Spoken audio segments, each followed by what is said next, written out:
Morning. তবে এখন কিন্তু গুড মর্নিং না, এখন হচ্ছে গুড আফটারনুন।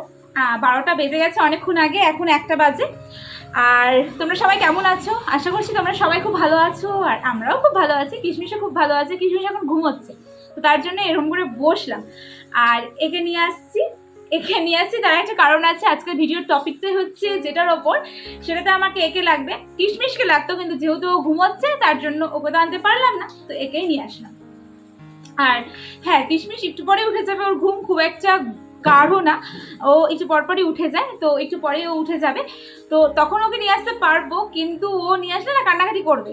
যাই হোক, ও চলেই আসবে একটু পরে। কাঁদলেও যখনই কাঁদবে তখনই মা এসে আমাকে দিয়ে যাবে। আর বাইরের ওয়েদারটা এত ভালো না, বৃষ্টি হচ্ছে মানে কালকের থেকে। হ্যাঁ, কালকে কন্টিনিউ বৃষ্টি হয়েছে, আজকেও বৃষ্টি। খুব সুন্দর ওয়েদার, তার জন্য এখানে বসেছি মানে ভিডিওটা করার জন্য। বেশ ভালো লাগছে। আজকের ভিডিওর টপিক তোমরা থাম্বনেল আর টাইটেল থেকে এতক্ষণে আশা করছি বুঝে গেছো যে কিসের ওপর ভিডিওটা হতে চলেছে। তো সেরকমই ব্যাপারটা হচ্ছে, আমাকে কিন্তু এই কোশ্চেনটা আমার কাছে 3-4 জনের মতন করেছিল। একজন কমেন্টও করেছে, আর 3-4 জন আমাকে পার্সোনালি SMS করেছে এই ব্যাপারটা জানার জন্য। তো তোমরা অনেকে হয়তো ভাবতে পারো যে আমি বিরাট কিছু হয়ে গেছি, আমি এগুলো সম্বন্ধে জ্ঞান দিচ্ছি। তো সেরকম কোনো ব্যাপার নেই, আমি বিরাট কিছু হয়ে যায়নি যে আমি এগুলোর ব্যাপারে তোমাদের জ্ঞান দিব বা কিছু। মানে যারা যারা জানতে চাও তারা তো জানতে চেয়েছো, আর যারা জানতে চাওনি তাদের মতো অনেকে হয়তো এরকম ভাবতেই পারো। আর কিন্তু আমি বলে রাখছি যে আমি এই ব্যাপারগুলো ফেস করেছি। তো আমি মা হয়েছি, মা হওয়ার পর এই ব্যাপারগুলো আমি জেনেছি। আমি আমার মা, ঠাকুমা, তারপর হচ্ছে তোমার আমার শাশুড়ি মা, তারপর আমার যে আয়া মাসি, তারপর ওকে যে তেল লাগাতে আসে ওই মাসি, ওদের থেকে শুনেছি। তো ওদের থেকে জেনে যতটুকু বুঝেছি, তো তার ভাবলাম যে তোমাদের সাথে সেগুলো শেয়ার করি। আর আমি যে ব্যাপারগুলো ফেস করেছি, আমি যখন মা হয়েছিলাম, মানে এই 2 মাস আগে, মানে যখন বলতে 2 বছর আগে না, 2 মাস আগে যখন আমি মা হয়েছি, যখন কিশমিশ এসেছে আমাদের লাইফে, তখন এই ব্যাপারগুলো আমি যখন ফেস করতাম, তখন তো আমাকে বলার মতন মানে জানতাম না। আমি আস্তে আস্তে বুঝেছি। তো তখন আমি কি করতাম বলো তো, ইউটিউব দেখে, ফেসবুক থেকে, ইউটিউব থেকে খুব সার্চ করে করে আমি এগুলো জানার চেষ্টা করতাম যে এটা কেন হচ্ছে, এটা এরকম করলে কি হয় না হয়। তো তার জন্য ভাবলাম যে না, আমি যেহেতু এই ব্যাপারগুলোতে এখন অবগত হয়েছি, তো তোমাদের সাথে আমার শেয়ার করাটা উচিত। আর তোমাদের মধ্যে যদি এই ব্যাপারটা নিয়ে কেউ নেগেটিভভাবে নাও, তো নিতেই পারো, তাতে আমার কিচ্ছু করার নেই। হ্যাঁ, নিতেই পারো, কিন্তু আমার মনে হয় যে এটা জানানো উচিত তোমাদের। তো চলো ভিডিওটা শুরু করা যাক। তোমাদের মধ্যে আমাকে কোশ্চেন করেছো যে বাচ্চাকে খাওয়ার পর কি ঢেকুর ওঠানো মাস্ট? হ্যাঁ গো, একদম ঢেকুর ওঠানো মাস্ট। না ঢেকুর ওঠালে কি হয় বলো তো, ওদের খাদ্য নালীটা তো অনেকটাই ছোট। তো এবার নালী দিয়ে যেতে যেতে ওদের পুরোটা পৌঁছায় না। তো ওটা কি হয় বলো তো, বুকের এখানে আটকে থাকে। তো ওদের এটাতে অসুবিধা হয়। আমাদের খাবার এখানে আটকে থাকলে কেমন লাগে, তো ওরা তো খুব ছোট, তো ওদের ওটাতে খুব অসুবিধা হয়। তো তার জন্য কি হয়, ওদেরকে ঢেকুর ওঠানো মাস্ট। যতবার খাওয়াবো ততবারই উঠাতে হবে, সেটা ব্রেস্ট ফিডই হোক অথবা ফর্মুলা মিল্কই হোক, যেটাই খাওয়াই না কেন সেটাতেই কিন্তু আমাদের সেটা মানে ঢেকুর ওঠাতে হবে। যতবার খাওয়াবো ততবারই ওঠাতে হবে। তো সেই ক্ষেত্রে একজন কোশ্চেন করেছে যে কি করে ওঠাবো ঢেকুর। তো ঢেকুর ওঠানোর মেন ফর্মুলা হচ্ছে এইভাবে, মানে বাচ্চাকে খাওয়ানোর পর বাচ্চাকে এইভাবে নেওয়ার পর ওকে এইভাবে করবা। এইভাবে করলেই দেখবে ও ঢেকুর উঠিয়ে দেবে। আর অথবা এটা যদি না হয়, এরকম করবা অনেকক্ষণ, এরকম করার পর এরকম করতে করতে তারপর এরকম করবা।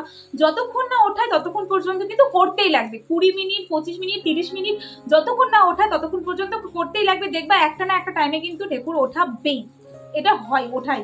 আর যতবার, আমি বারবার বলছি, যতবার খাওয়াবা, সে ব্রেস্ট ফিডই করাও অথবা ফর্মুলা মিল্কই খাওয়াও, ততবারই কিন্তু করাবা। আর একটা টেকনিক বলছি, বাচ্চাকে হচ্ছে এরকম ভাবে পায়ের উপর রাখবা খাওয়ানোর পর, মানে নর্মাল পায়ের উপর রেখে ওদের যে এই পোর্শনটা আছে, এই দুটো হাত দিয়ে, এই যে এই দুটো দিয়ে এইভাবে ধরবে।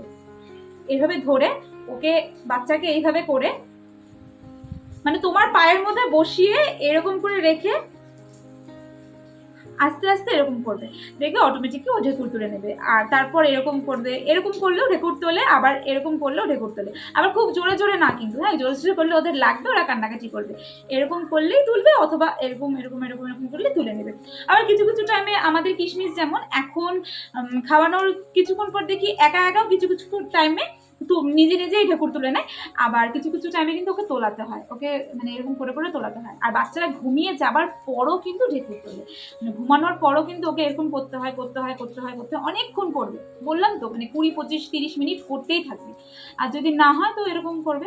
আর যদি একান্তই না হয় তখন কি করবে বলতো, যে পা ধরে ওদেরকে এরকম করে রেখে পা ধরে এরকম এরকম করবে, হাত এরকম এরকম, তারপরে মাথা ধরে এটা করবে। এটা আমার শাশুড়ি মার থেকে দেখা, মানে জানা, যে বাচ্চাদের নাকি হাতে 2 হাতে এরকম করে ধরে এরকম করলে আর পায়ের মধ্যে এরকম করলে তো সব জায়গায় চলে যায়। আর মাথাটাকে এইভাবে ধরে এরকম করবে, মানে ওকে এক জায়গায় বসিয়ে এরকম করবে, তো দেখবে ও অটোমেটিক্যালি ঢেকুর তুলে নেবে।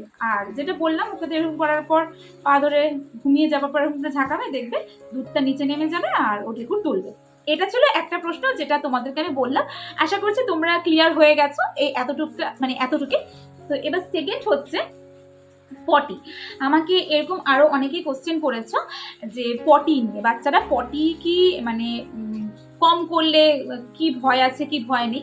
তো এটা নিয়ে বিশ্বাস করো আমরাও না প্রথম প্রথম খুব ভয় পেতাম, কারণ আমাদের কিশমিশ নার্সিংহোম থেকে আসার পর বাড়িতে পটি করতো না, 2 দিন 3 দিন পর পর পটি করতো। তো আমি প্রচন্ড টেনশন করতাম এটা নিয়ে, তো আমি ডক্টরকে ফোন করতাম।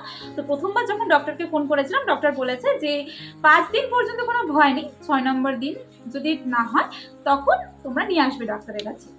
আর 5 দিন পর্যন্ত কোনো টেনশন নেই। কিন্তু তবুও না একটা টেনশন থাকে, বাচ্চা পেট ব্যথা করে। বাচ্চাদের মেইন যে সমস্যা সেটা হচ্ছে পেট ব্যথা, ওরা তো বলতে পারে না। তো মানে ওদের কান্না দিয়ে বোঝায়, ওদের কান্নার বিভিন্ন রকম মানে সিমটম আছে, কোনটাতে পেট ব্যথা করে কোনটাতে কি হয়। এটা নিয়ে আমি আলাদা একটা ভিডিও করব। আমি এতদিনে একটু একটু করে বুঝেছি, তো তোমাদের সাথে সেটাও শেয়ার করব। তো এবার যেটা বলছি যে পটি যেটা আমাকে ডক্টর বলেছে সেটা তোমাদেরকে সাথেও শেয়ার করলাম। তো ওটাই যে 5 দিন পর্যন্ত কোনো টেনশন নেই, 6 নম্বর দিন যদি পটি না করে তখন একটু টেনশানে, তো তোমরা ডাক্তারের কাছে নিয়ে যেতে পারো। আর যেটা টেনশানে, যদি বাচ্চারা একটা জিনিসে তোমরা খেয়াল রাখবে যে বাচ্চারা হিসু কতবার করে, বাচ্চারা টয়লেট এটা কিন্তু দেখতে হবে, এটা মাস্ট। কারণ বাচ্চারা যেহেতু লিকুইড খাচ্ছে, তো সেই ক্ষেত্রে হিসুটা মাস্ট। তো ওটা কবার করছে না করছে এটা কিন্তু তোমাদের একটু খেয়াল রাখতে হবে। হিসুটা করলে কিন্তু আর কোনো ভয় নেই, 4 বার 5 বার 6 বার যতবার খুশি হিসু করতে পারে। কিন্তু ওই যে সারাদিনে একবার করলো বা সারাদিনে করলোই না বা সারাদিনে 2 বার করলো, এটাতে কিন্তু একটু ভয়। কারণ যেহেতু ওই যে বললাম ওরা লিকুইড খায়, তার মানে কিন্তু ওদের হিসুটা মাস্ট। তো সেই ক্ষেত্রে তোমাদের একটু খেয়াল রাখতে হবে। আবার এই তো এটা গেল, আর তোমাদের বলেই দিলাম। আর এই ব্যাপারগুলো তোমাদের সাথে আমার আলোচনা করা, আমার মনে হলো যে এটা নিয়ে একটা ভিডিও করা উচিত। কারণ আমি এরকম তোমাদের মেসেঞ্জারে তোমাদেরকে আমি রিপ্লাই দিচ্ছিলাম, আমি ঠিক মতন আমার মনের ভাবটা তোমাদের বোঝাতে পারছিলাম না, কারণ এই যে ঢেকুর তোলানোর এই প্রসেসটা আমি তোমাদের বলতে পারতাম না যে কি করে করতে হবে। তো সেই জন্য আমি একটা ভিডিও করলাম। তো তোমাদের মধ্যে আবারও বলছি যে অনেকেই ভাবতে পারো যে 3-4 জন বলছে জন্য আমি ভিডিও করতে বসে গেলাম।